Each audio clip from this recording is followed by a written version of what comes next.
Dear Kuya Bono, pagbati sa lahat ng kahugot. Panahon mo pa sa radyo sa Cagayan, tagapakinig mo na ako at sa maniwala ka't sa hindi na lang siguro maka 10 beses akong nag-try isulat ang kwento ko. Pero di pa ako nakakarating sa gitna, tumitigil na ako. Kasi ako mismo ay hindi ko nagugustuhan ang pagsusulat ko. Napakarami ding salitang Tagalog na hindi ko talaga alam. Hindi rin maganda ang penmanship ko at literal itong parang kinaraykay ng manok.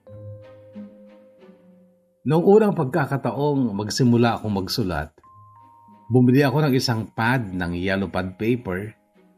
Nakalahati ko ang isang pad pero napuno lang ng nalamukos na papel ang basurahan ko. Marami na rin akong napuntahan, marami na rin akong karanasan, mga ligaya at kasawian at sa bawat pagkakataong iyon ay nagtangka akong magsulat pero gaya ng dati, hindi naman natatapos. Hanggang sa nawala ka na sa radyo pero yung mga kwentong paborito ko, tuwing bibili ako ng bagong cellphone, nalilipat din kasama ang mga paborito kong litrato at video, ang mga files nito sa bagong cellphone ko. Hanggang ngayon, Kuya Bono, nasa files ko pa ang mga kwento ni Natina, Wayan, Cheche at Viana. Pero hindi pa rin nawawala yung hangaring kung sana madagdag naman sa files ko ang sarili kong kwento. Nito lang taong ito, may nagsabi sa akin na tapusin ko ang kwento ko. Huwag ko daw pansinin kung hindi maganda ang pagsusulat ko. Dahil may mga tao ka naman daw dyan na ang trabaho ay mag-ayos ng kwento, magtama ng mga mali, magpalit ng mga salitang hindi angkop. Sabi pa niya, kung hindi ko raw alam ang katumbas na salitang Tagalog, iilokano ko na lang daw at kayo na ang bahalang magpalit ng tamang salita sa Tagalog. 23 years old ako nung una akong mag-try sumulat sa'yo. Taong 2010 yun, Kuya Bono. Sulat kamay pa noon pero ngayon ay sa cellphone na nagtatype kaya wala na akong pag-aalala sa pangit na penmanship ko. At ngayon nga ay 36 years old na ako at sana nga ay mapagtiyagaan nyo talagang isaayos ang kwento ko at maging bahagi rito ng kahit alinman sa mga channels mo. Pero kung pwede akong pumili, sana pala rin itong mapunta sa DKB.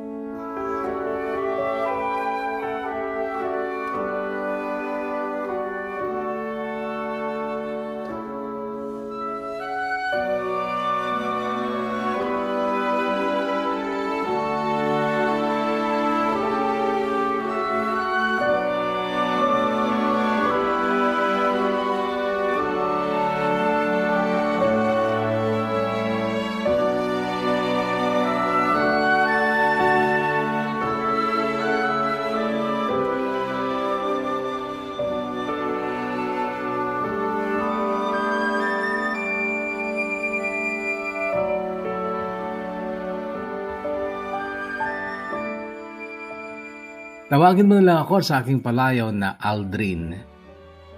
Sa lahat na siguro ng tao, ako lang yung nagkaroon ng palayaw na mas mahaba pa kesa sa totoong pangalan ko.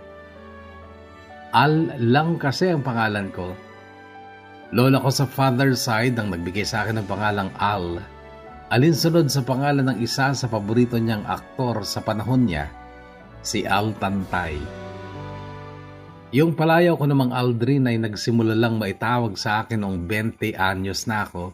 Taong 2007 yon dahil naman sa panghapong palabas sa GMA7 noon na pinagbidahan ni na Yasmin Curdy at JC De Vera na siyang gumanap bilang Aldrin.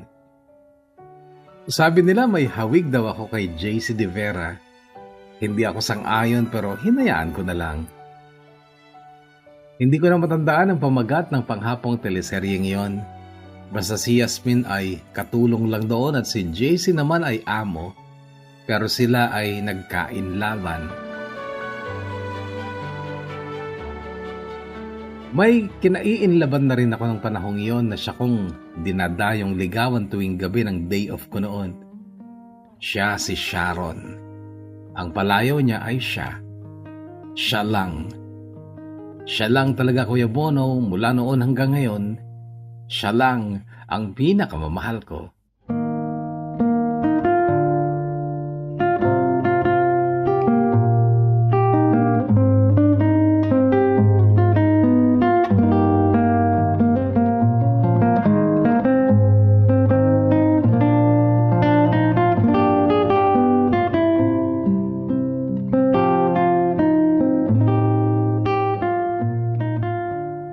Lima kaming magkakapatid, Kuya Bono.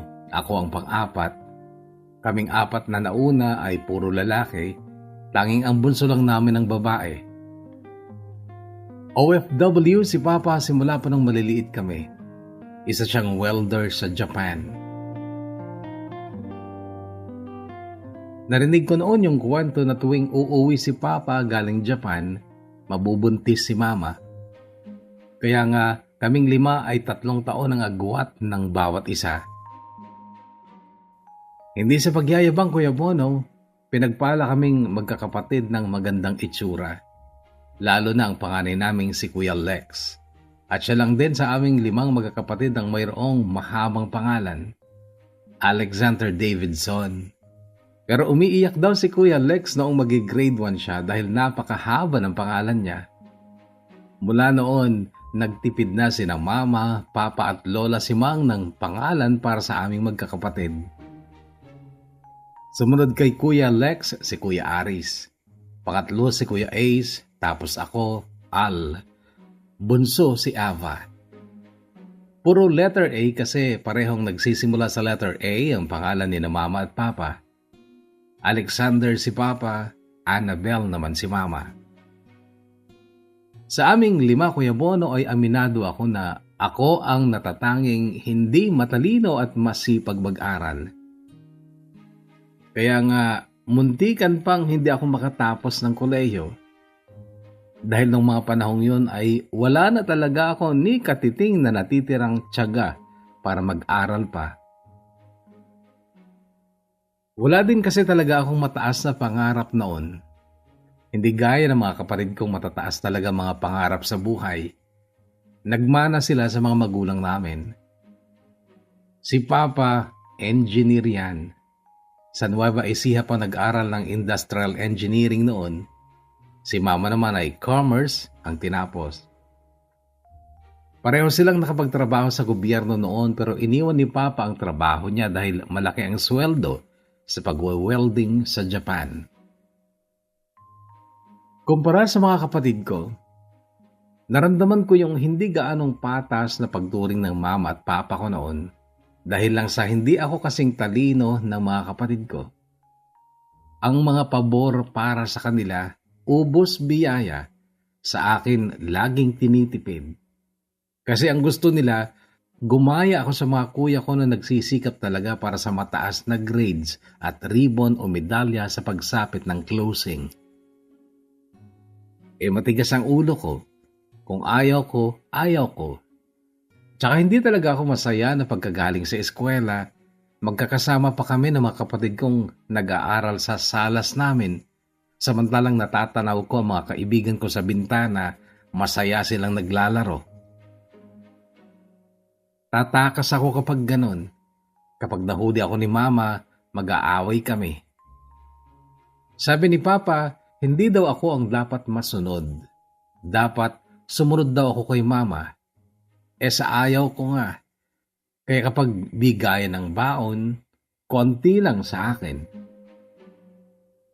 Pero hindi ako nagtatampo kapag ganon kasi may 2 konsentidor sa buhay ko noon pa man. Sina Lola Simang at Tito Jacob.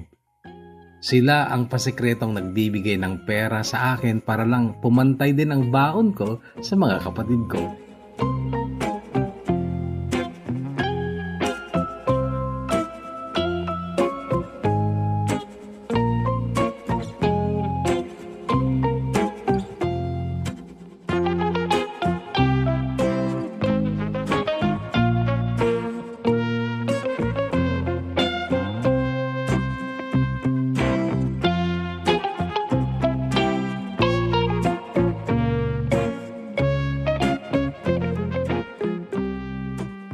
Bunsong kapatid ni Papa si Tito Jacob.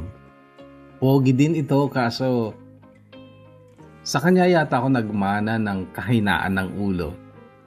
Pero kahit hindi matalino si Tito Jacob, malakas pa rin kumita dahil madiskarte at napakasipag niya. Noong third year high school ako, binata pa si Tito Jacob pero mayroon na siyang isang jeep. 5 tricycle at hindi bumababa sa bilang na 20 ang baboy sa kulungan niya. Meron din siyang minanang 1 hektaryang bukid mula kay Lolo pero pinapasaka lang din niya. Yung 5 tricycle, 3 doon ay nasa Tuguegarao City. Pinapaboundaryhan niya. Yung 2 naman ay nasa amin sa Alcala. Pinapapasada lang din niya. At yung jeep, pampasada lang din talaga. Sa lahat ng tito ko, Kuya Bono, si Tito Jacob ang kaklose ko. Siya din ang idol ko.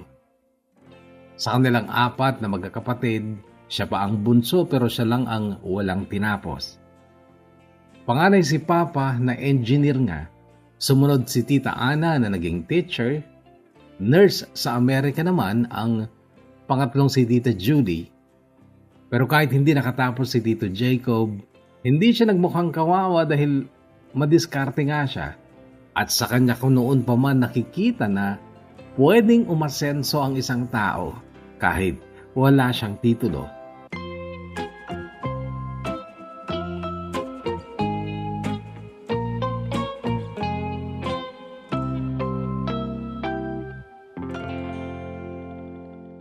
Third year na ako sa kursong criminology noong sumuko na talaga ako. Noong time na yon, may asawa na si Tito Jacob. Si Tita Joy na taga Tuguegarao. Nakapagpatayo sila ng boarding house kung saan ako tumira noon. Ako lang sa aming 5 magkakapatid ang sa Cagayan lang nag-college. Mga kapatid ko, Baguio at Manila. Nabarkada kasi ako sa mga kagaya kong gunggong din noon. Laging nasa inuman, arak is life. Nahiya na rin ako sa papa ko, sinasayang ko lang ang pera niya kaya nagtigil na lang ako. Pero hindi nila matanggap na pagiging gwardya ang bagsak ko noon sa edad kong 20. Nakababain ka? Sabi pa ni Papa noon. Nakakahiya daw ako. Kinukumpara pa rin niya ako noon sa mga kuya ko. Si Kuya Lex at Kuya Aris, mga engineer na noon. Civil si Kuya Lex, electrical naman si Kuya Aris. Si Kuya Ace naman ay nag-aaral na ng medicine sa Baguio. Ang bunsong si Ava sa Maynila nag-aaral ng tourism dahil gusto niya maging airline flight attendant. At ako noon ay isang jaguar o gwardya.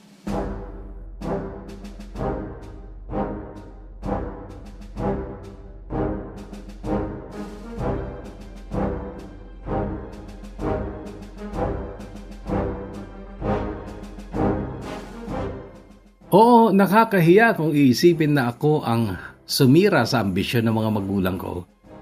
Pero wala akong magagawa dahil talagang wala na akong mapagkunan ng tiyaga at pagtitiis noon. 512 GB lang din yata kasi ang utak ko at full memory na noon. At ang totoo, noong 20 anyos ako, Kuya Bono, ay gusto ko na talagang mag-asawa. Gusto ko nang maging asawa ang kaisa-isang babaeng hinangaan at minahal ko ng totoo. Si Sharon. Siya lang, Kuya Bono. Siya lang talaga. Only you can make all this world seem right. Only you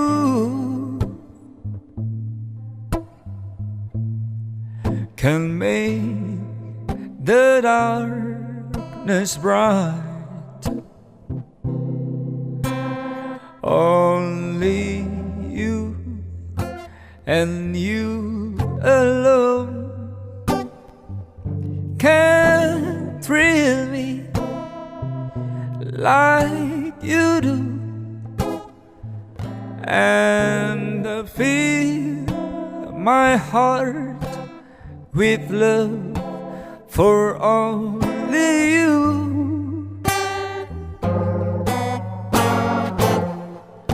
Only you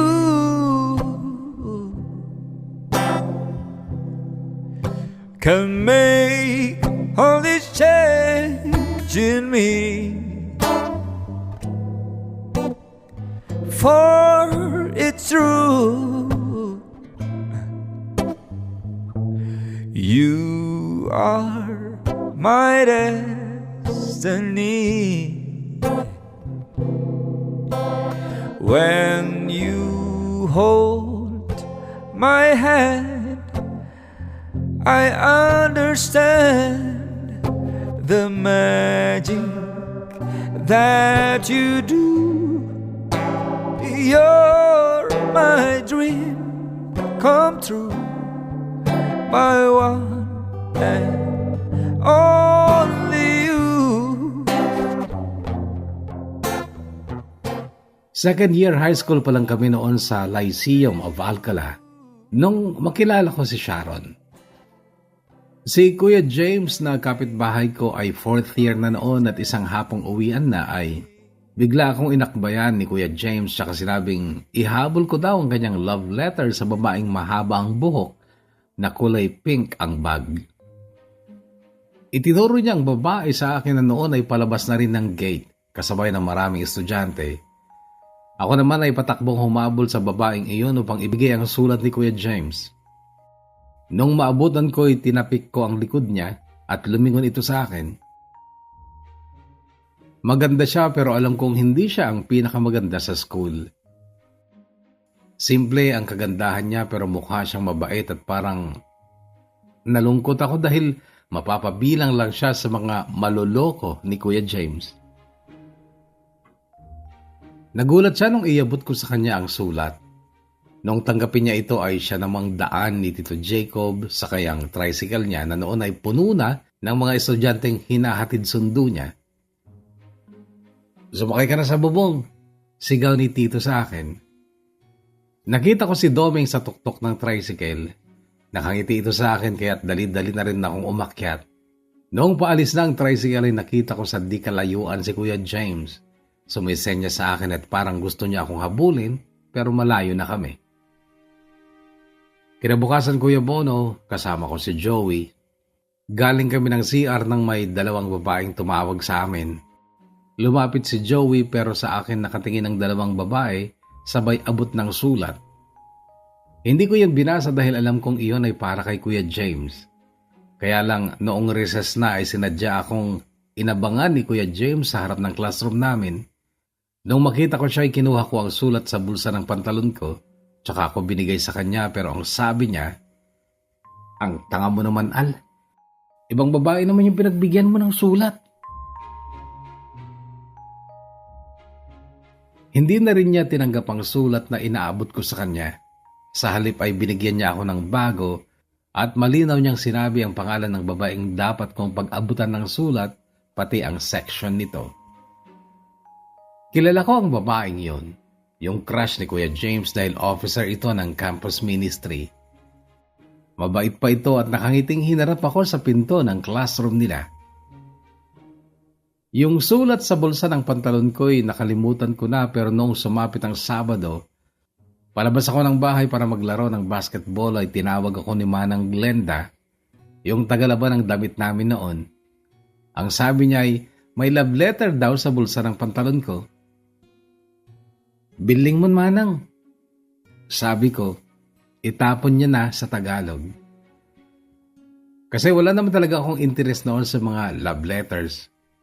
May crush ako noon pero naaalala ko lang siya kapag nakikita ko siya. 14 pa lang kasi ako noon at ang buhay ko lang noon ay laro at gala kasama ang mga kaibigan kong ang dudes. Yun ang tawag namin sa barkadahan namin noon, ang dudes. Ang ibig sabihin noon ay mabaho. Dahil pagkatapos naming pagpawisan sa paglalaro ng basketball, hindi pa kami uuwi para maligo. Gagala pa kami at makikipag-asaran kung kani-kanino. Ganun lang ang buhay ko noon, Kuya Bono.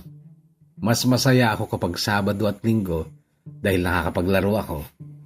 Pero hindi ko alam na noong mga panahong yun ay may isang babae na pala ang lihim na nagmamahal sa akin. Si Sharon.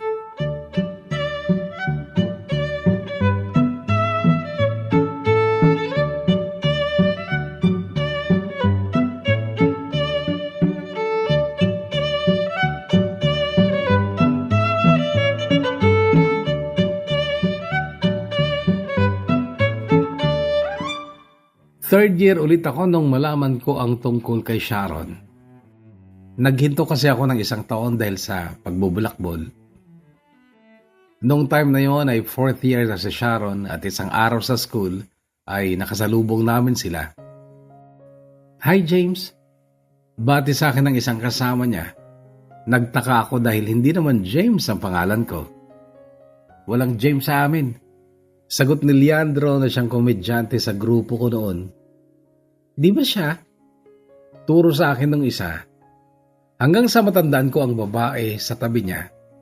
Siya yung babaeng napag-abutan ko ng sulat ni Kuya James, si Sharon. Hindi," sabi ko. Namali ako nung mag-abot ako ng sulat sa kanya. Galing yan kay Kuya James, pero college na siya ngayon. "Kaya pala hindi mo sinagot yung sulat ni Sharon eh," sabad ng isa. Naalala ko ni hindi ko nga yun binasa. Nakaramdam tuloy ako ng pagkakonsensya dahil tila nalungkot si Sharon. Hindi man lang makatingin at nagtatago ito sa likod ng kasama niyang mas payat naman sa kanya. Okay lang yun. Susulat na lang ulit si Al sa kanya. Di ba, tol? Sabad ni Leandro, sabay akbay sa akin. Napatingin ulit ako sa mukha ni Sharon, Kuya Bono, at nung pagkakataong yun, ramdam kong sa unang pagkakataon ay iibig na ako. I tried to live without you, though I found it hard to do. I thought of yesterday, how sweet the love we shared, and I just can't forget you, 'cause first love never dies.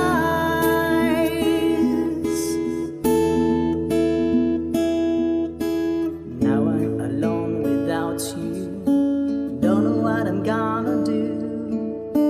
You've been a part of me, I'm lost without your love.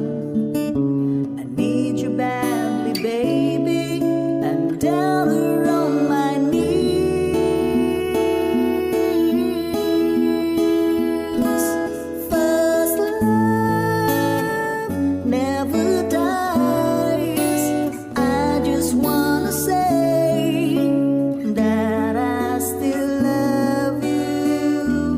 First love never dies. Through the years that come and go, I still say love you. Taong 2003 yun, Kuya Bono, at hindi pa uso sa mga bagets na kagaya namin noon ang cellphone, kaya smile before you open pa lang talaga noon ang uso. Nakailang palitan din kami ng sulat ni Sha. Kahit nasa iisang school lang kami at pinapaabot lang namin ang mga sulat namin sa mga kaibigan namin. Pero bigla din kaming tumigil sa palitan namin ng sulat noong medyo close na kami at nagkakaroon na kami ng pagkakataong magkasama kami sa loob ng school kahit na sandali lang.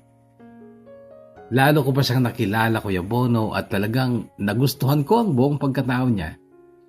Ang natural niyang kahinhinan, yung simple niyang kagandahan, ang malumanay niyang pananalita, ang matamis niyang ngiti na parang laging nahihiya. At kagaya ko rin siyang hindi ganon katalino, Kuya Bono, kahit na nagsisikap talaga siya sa pag-aaral niya. Taga malayong barangay sila. Boundary na yon ng nasasakupan ng Gataran. Sa barangay na yon nakatira ang totoong lolo ko, si Lolo Insyong, na unang asawa ni Lola Piling, na lola ko naman sa mother side. Si Mama lang ang anak ni Lolo Insyong kay Lola Piling. Yung 4 na anak niya ay putot na ni Lolo Manning, na kalaunan ay nag-asawa din naman ng iba. Hindi ka vibes ni Mama ang pangalawang asawa ni Lolo Insyong na si Lola Tiriang, kaya napakadalang ni Mama na dumalaw kay Lolo. Pero sa akin kasi ay okay naman si Lola Tiriang, maging ang mga anak at apo nila ni Lolo Insyong, kaya kasama ang barangay nila noon sa mga pinagbubulak-bulan ko. Kasama ang mga kaibigan ko kahit na nakabike lang kami. Mabait sa akin si Lolo Insyong, lalo na kapag binibilhan ko siya ng bilog. Yung pagkahilig daw niya sa alak ang naging dahilan kung bakit siya iniwan noon ni Lola Piling. Mapagbiro din si Lolo at halos lahat ng jokes niya ay green jokes na gustong-gusto namin ng mga kaibigan kong sina Paulo, Tino at Doming na mga kagaya ko ring utog. At yun nga, dahil kay Sharon Guyabono ay dumalas pa ang pagpunta ko kina Lolo Insyong para lang formal kong maakyatan ng ligaw. Ang aking kaisa ay siyang mahal na si Sharon.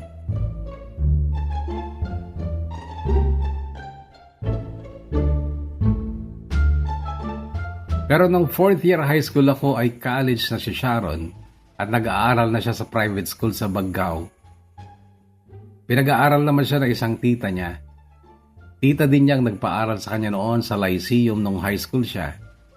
Hindi daw kasi siya kayang pag-aralin ng mga magulang niya noon dahil nagsabay-sabay silang nag-aaral ng mga nakatatandang kapatid niya. Kapag uuwi si siya ng Sabado ng hapon galing Baggao, sinusundo ko siya sa crossing ng Baybayog. Sakay ng motor na pinaglumaan ni Kuya Lex. Tapos, iahatid ko siya sa kanila. Mga 3 Sabadong sunod-sunod ko siyang sinundo at sa pangatlo ay sinagot niya ang panliligaw ko, pero makaraan lang ng 2 linggo ay brinek din niya ako dahil lang sa bigla kong paghalik sa pisngi niya nang walang paalam. Nagalit siya ng sobra sa akin, pero hindi ako pumayag, Kuya Bono, na hindi kami magkabalikan, kaya niligawan ko ulit ng napakatagal.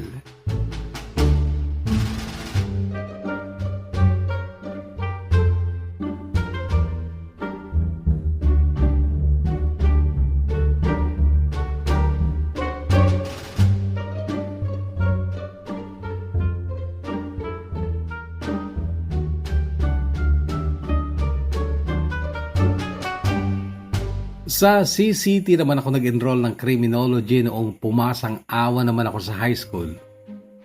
Tumira ako noong una sa bahay ni na Tito Jacob at Tita Joy, kaso mahirap talaga ang nakikitira, lalo na't masyadong malinis si Tita Joy sa bahay at ako hindi naman sanay magsinop.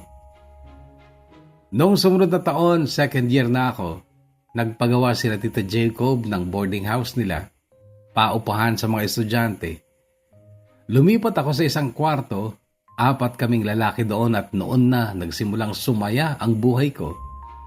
Sumaya dahil natuto ako magbisyo kahit na 18 pa lang ako noon at 2nd year pa lang sa college. Noon din ako unang nakatikim ng babae. Pero muntikan ding lalaki ang makauna sa akin. Buti na lang naging wais ako ng konti. Sa kabilang apartment kasi ay mayroong baklang professor at may makasama siyang babaeng palaban at may mga bisyo din. Isa doon si Mona na sexy pero halatang easy to get. Yung baklang professor ang binobola namin kapag Huwebes o Biyernes pa lamang ay wala na kaming allowance at gusto naming uminom. Kaya lang ay kung ano-ano naman ang pinapagawa sa amin bago magbigay ng pera.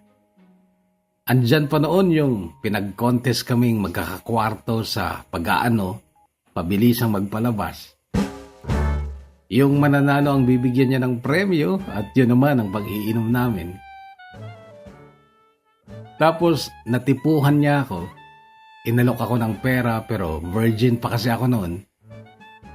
Sabi ko sa kanya dapat babae ang una kong makakasex. Sabi ko, gusto ko yung kasamahan niyang si Mona. Gusto rin pala ako ni Mona kaya't ayun, may nangyari nga. Kaso nung sumunod na gabi, naningil na rin si Sir Matammo.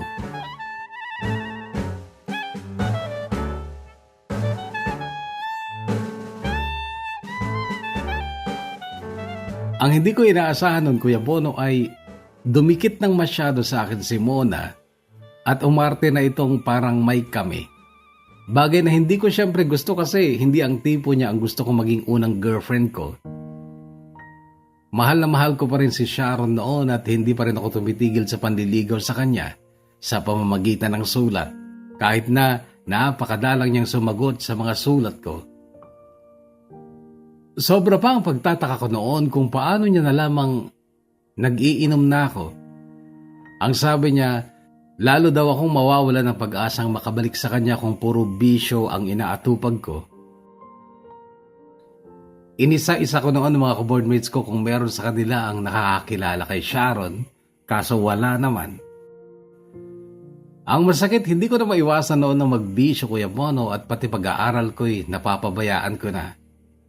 Kapag kasi lasing ka sa gabi, kahirap nang gumising sa umaga, kaya a-absent na lang ako. Umabsent ako ng umabsent hanggang sa maglagapakan na mga grades ko.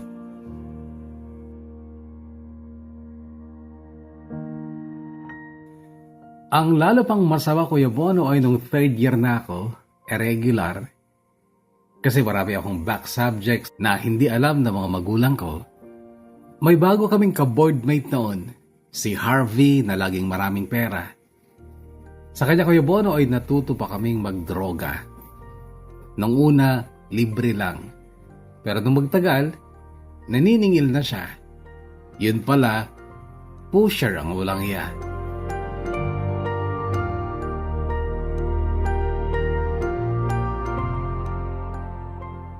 Ang daming pangit na epekto ng bisyong yon, pero kay hirap namang iwasan. Isang gabi, Kuya Bono, nakainom kami at may konting amats din sa bato. Nasa kalsada kami at akala ko'y nagtitrip lang ako nung makita kong kasama ni Mona si Sharon. Talagang kinuskus ko pa ang mata ko noon dahil akala ko'y namamalikmata lang ako. Pero nasa harapan ko na siya at diretso ang tingin niya sa akin. Totoo pala, nagde-deny ka pa. Sabi niya sabay alis sa harapan ko. Pero hinabol ko siya kahit na muntikan akong natumba. Napahawak pa ako sa braso niya para makuha ko ang balanse ko. Akala ko tatabigin niya ang kamay ko pero inalalayan pa niya ako. At ang sabi niya, kung mahal mo talaga ako, Al, magbago ka.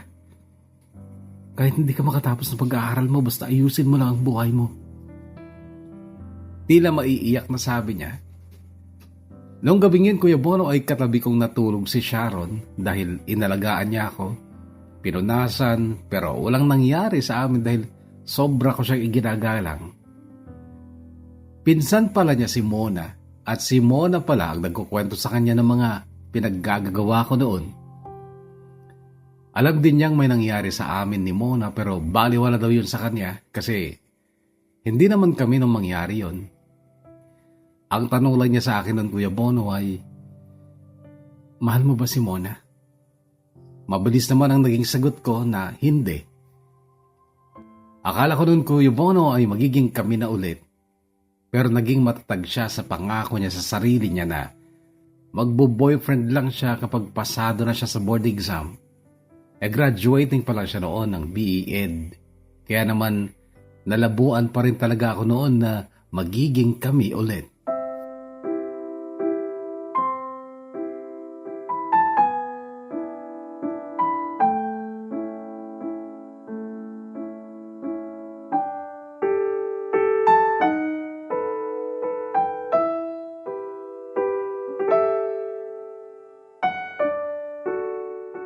Para kay siya, Kuya Bono, ay pinilit kong magbago.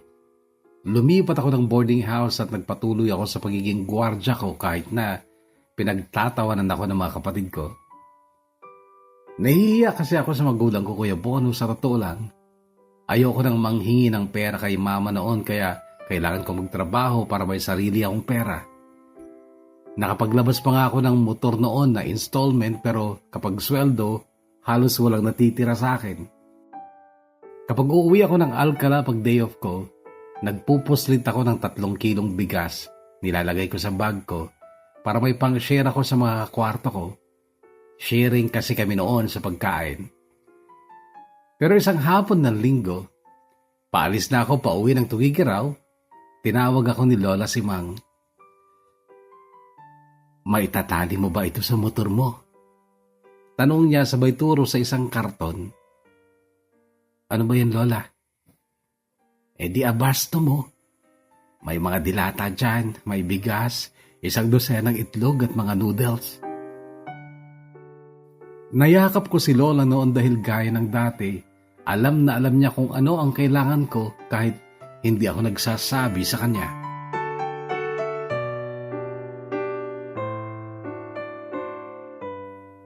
Mula nang may motor na ako, Kuya Bono, ay masipag na akong umuwi tuwing day off ko. Pero hindi ako nag-i-stay sa bahay kundi sa bahay ng lolo ko na kabarangay ni Sharon. Noon ko pa lang din inamin kay lolo na may nililigawan ako sa barangay nila. Kilala niya si Sharon pero ang sabi niya sa akin ay, "Bakit yun pa naman ang napili mo? Napakayabang ng magulang noon na." Inisip kong nagkamali si Lolo Insyong sa sinabi niya kasi nung high school ako ay nakakapunta ako kina Sharon at hindi naman mayabang ang mga magulang niya dahil nga mahirap lang din naman sila. Pero ayon kay Lolo, umangat na daw ang buhay ng magulang ni Sharon dahil nakapagtapos na at nakapag-abroad ang mga nakatatandang kapatid ni Sharon. Noong gabing yon ay nagpilit akong pumunta kina Sharon kahit pinipigilan ako ni Lolo Insyong dahil may mga pamanhiin daw siya. Nakikita daw niya sa langit na mamalasin ako kung tutuloy ako sa pag-akyat ng ligaw kay Sharon. Kaso hindi naman ako naniniwala kaya tumuloy pa rin ako, Kuya Bono. Kaya lang, nagkatotoo dahil minalas nga ako. Noong malapit na ako sa bago at magandang bahay ni Sharon, mabagal lang ang patakbo ko dahil malubak at makipot ang kalsada ngayon sa may manggahan. Naramdaman kong may nahulog sa ulo ko nung hawakan ko ang baho, tae ng manok. Siguro sa itaas ng mangga natutulog ang manok na yon. Dahil sa baho noon ay hindi na ako tumuloy kina Sharon. Pagbalik ko kina Lolo Insyong, ang sabi niya, "Anya, ha? Di kan tumo mo maati kanya. Ay di napultitan pa ita ulo." Nakitawa na lang ako kay Lolo noon pero mas mabigat pa sa pandinig ko ang sumunod niyang sinabi. Itatagalog ko na lang, Kuya Bono, ang sinabi ni Lolo Insyong. Masamang pangitain daw yung naiputan ako sa ulo ng manok sa pagpunta ko sa babaeng gusto ko. Ang sabi niya, "Pag naging asawa mo yan, iiputang ka rin sa ulo." Na syempre, Kuya Bono, ang ibig sabihin ay pagtataksilan ako ni Sharon.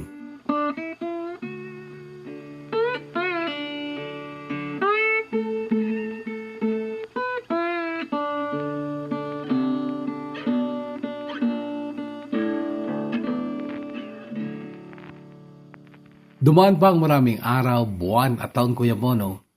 Nabigo si Sharon sa unang try niya sa pagkuha ng board exam for teachers. Dahilan para hindi pa rin niya ako sinagot kahit na napakatagal na panahon ko na siyang nililigawan ulit. Ang masama, hiyang-hiya siya noon dahil dati pa daw ay ibinabandera na ng nanay niya sa mga kapitbahay nila na magkakaroon ng malaking handaan sa bakuran nila paglabas ng resulta ng board exam ni Sharon. Hindi nga pumasa.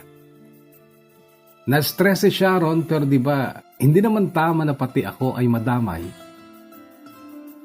Sa sulat niya, sinabi niyang pumunta ako sa birthday ng kaibigan niyang si Early na taga Dalawig.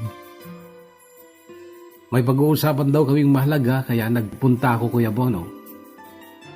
Walang masyadong tao sa birthday at malawak ang bakuran ni na Early. Nagkaroon kami ng pagkakataong makapagsolo ni Sharon. Pero hindi ko sukat akalain na kaya niya ako pinapunta ay para basti din ako.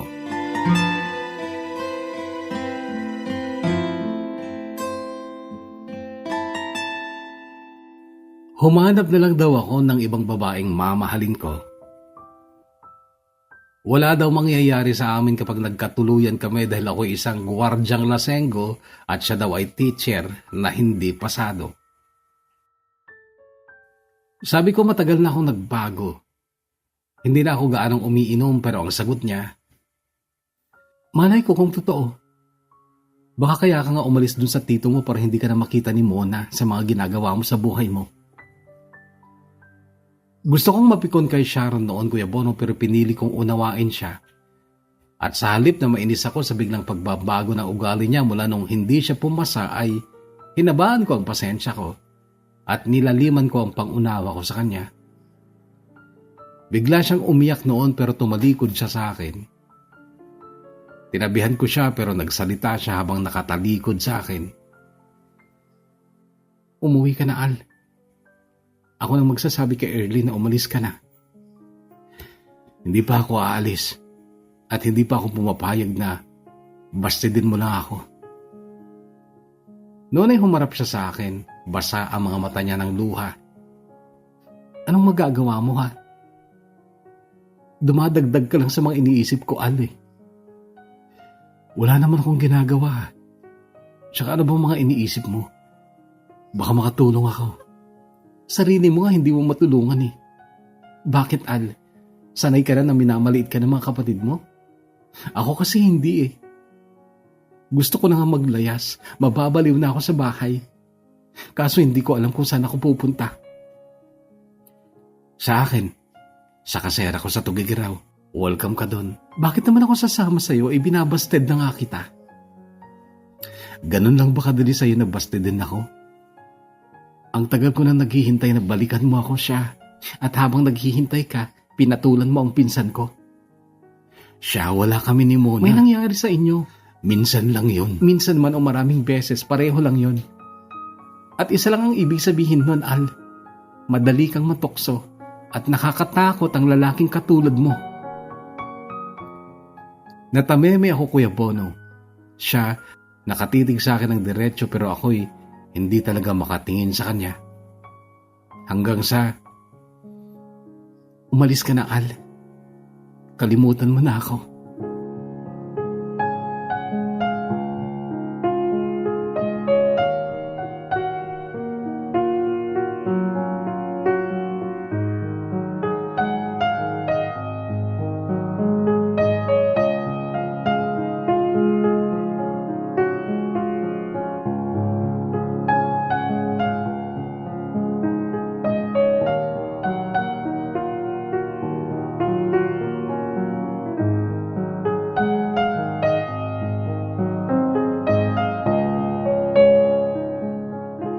Muli, Kuya Bono, ay natuto na naman akong maglasing dahil masakit sa akin ang ginawa ni Sharon. Pero ewan ko kung bakit habang nasasaktan ako, lalo namang umaalab ang pag-ibig ko sa kanya, mas lalong hindi ko kinakayang tanggapin na hindi na siya mababalik sa akin.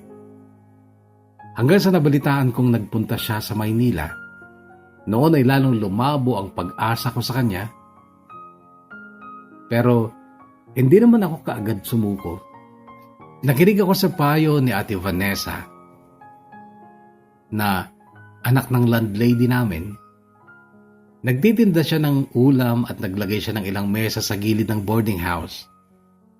At kapag tanghalian ay late na kami nakakakain, oras na nung teleseryang pinagbidahan ni JC De Vera at Yasmin Curdy na nakagiliwan naming panoorin habang kumakain.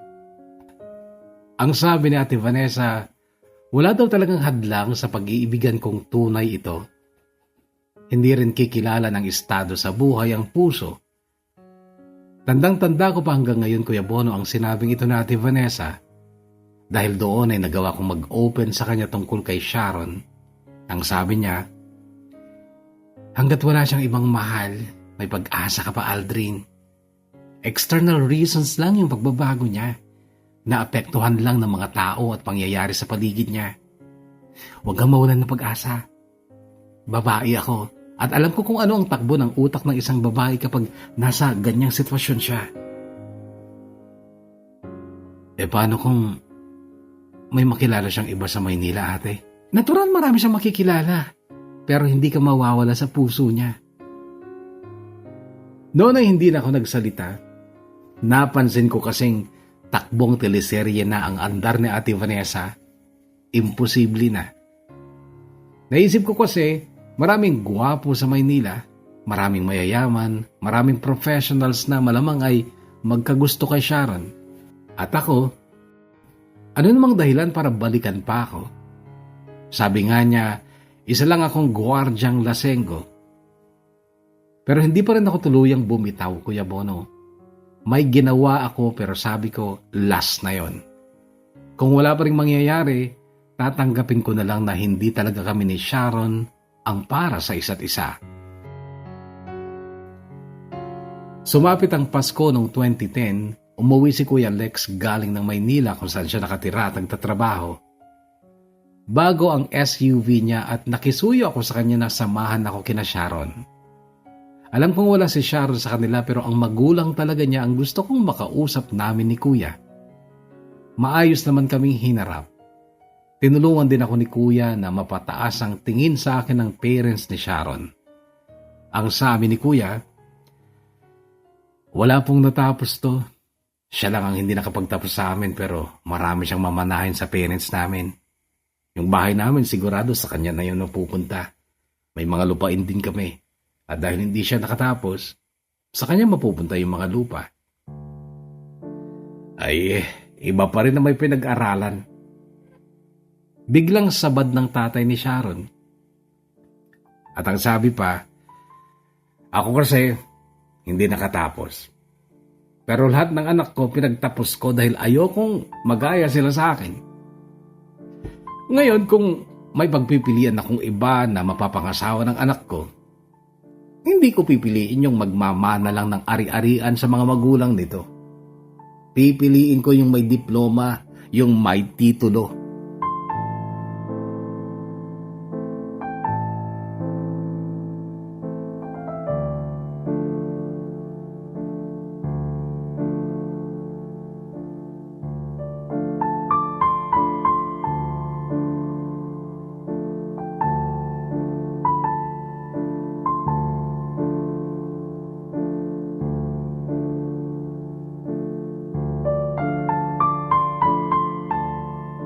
Buong family ko tuloy sinabing mag-aral ulit ako.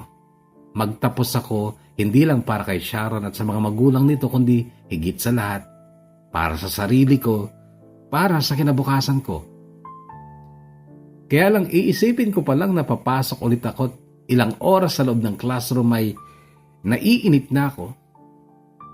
Isa pa kasi kahit makatapos ako ng criminology, paano naman sa board exam? Papasa ba ako? O pagiging guwardiya lang din ang bagsak ko kahit tapos ako ng criminology. Sa madaling salita, Kuya Bono, ay hindi na ako bumalik sa pag-aaral. Sa halip ay bumalik ako sa dating masayang buhay na walang direksyon. Inom kapag may time at pera, titira ng droga para tumagal sa pagpupuyat sa duty ng magdamag bilang isang guwardiya.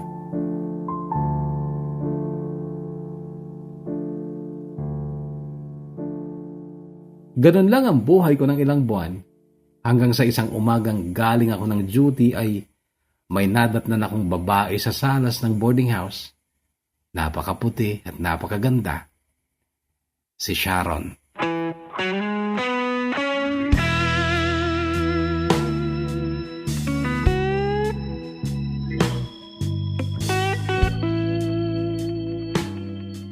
Nagkatitigan kami at ewan ko kung bakit sa lahat ng pwede kong itanong sa kanya ay ito pa ang lumabas sa bibig ko. Ba't nandito ka? Bakit? Ayaw mo na ba akong makita? May asawa ka na ba? May magagalit na? Wala. Ang ibig kong sabihin, paano mo nalaman itong boarding house ko? Sa mga sobre ng sulat mo. Dinala ko lahat yun nung nagpunta ako ng Maynila. Al, may itatanong ako sa'yo. Pwede ba akong tumira dito?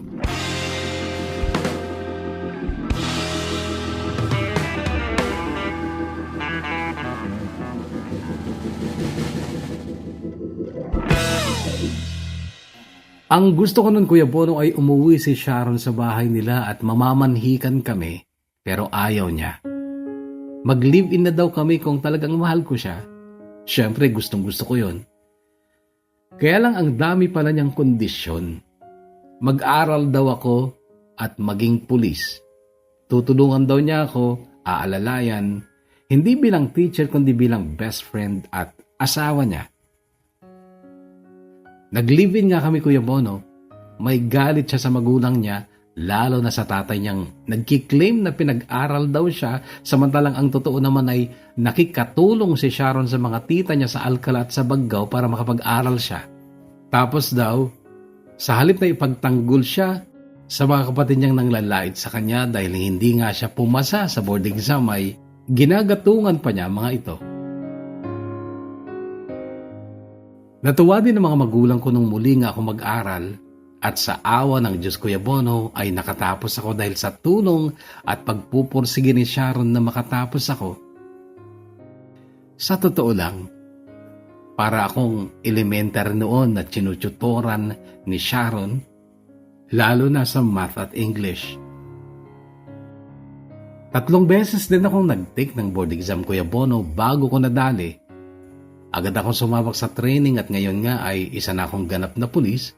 Pero ako'y nadestino naman dito sa malayong lugar kaya LDR pa rin kami ng misis ko. Oh, Kuya Bono, misis ko na si Sharon.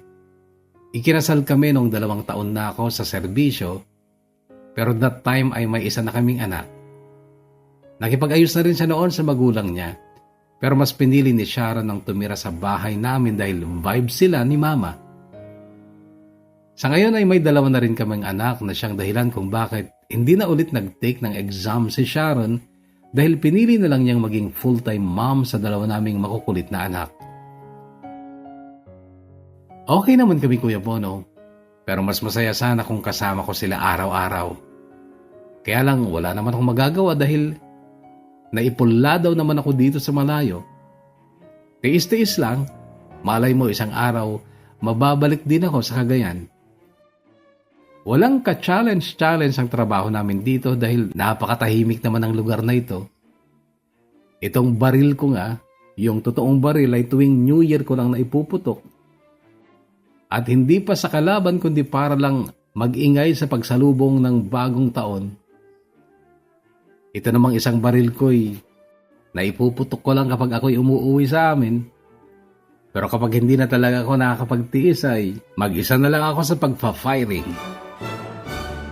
Lumalaki na nga rin ang tiyan ko, Kuya Bono. Pumapangit na ako, pero sabi ng asawa ko, ayos lang yan, para walang pumatol sa'yo na tigang. Sa kaburingan ng bawat araw dito, Kuya Bono, ay hindi ko nakakaligtaang makinig sa mga kwentong binabasa mo. Umaasa rin ako na isang araw ay kwento ko rin ang basahin mo at sana ay hindi ako mabigo. Umaasa at gumagalang, Aldrin.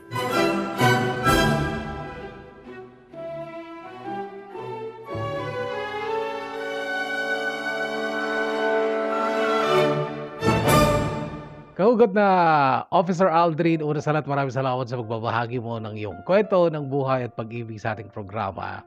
Hindi na kita babalakadan o sasabihan pa kung ano-ano sapagkat lagi naman tayo magka-chat at okay lang yon kung naharang ang mga litrato mo and sang-ayon naman ako kay Ma'am Sharon sapagkat meron kang, kahit papaano meron kang image na kailangang alagaan pagkatapos mong masabi kasi sa iyong kwento yung mga bagay na dapat sana hindi mo na nasabi. So it's okay, ano? At sana maunawaan nyo makahugot kung bakit wag na lang natin ipakita ang kanyang litrato. Okay?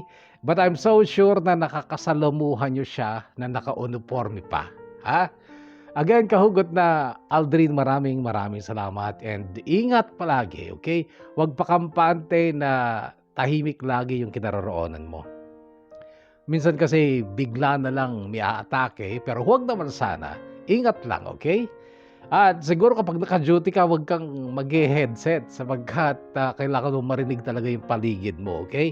Kahit sa gabi ka na lang makinig na mga kwento, ayos lang yon o sa mga oras na hindi ka naka-duty. Again, thank you so much and regards kay Ma'am Sharon. At sa ating mga shoutout, first 20 sa Facebook, Carol Tungpalan of Singapore from Fire Cagayan, shoutout to you. Ganun din kay Jeff Shane Asheron of Hong Kong from Balbalan, Kalinga. Shoutout kay Susan Gallego Viernes, ganun din kay Emma Cardenas of The Peak, Hong Kong.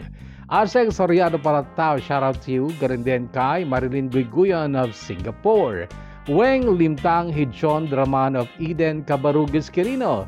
Shoutout sa mga kapangyaw ko dito sa Hong Kong mula naman kay Adelaida Dazo Remo.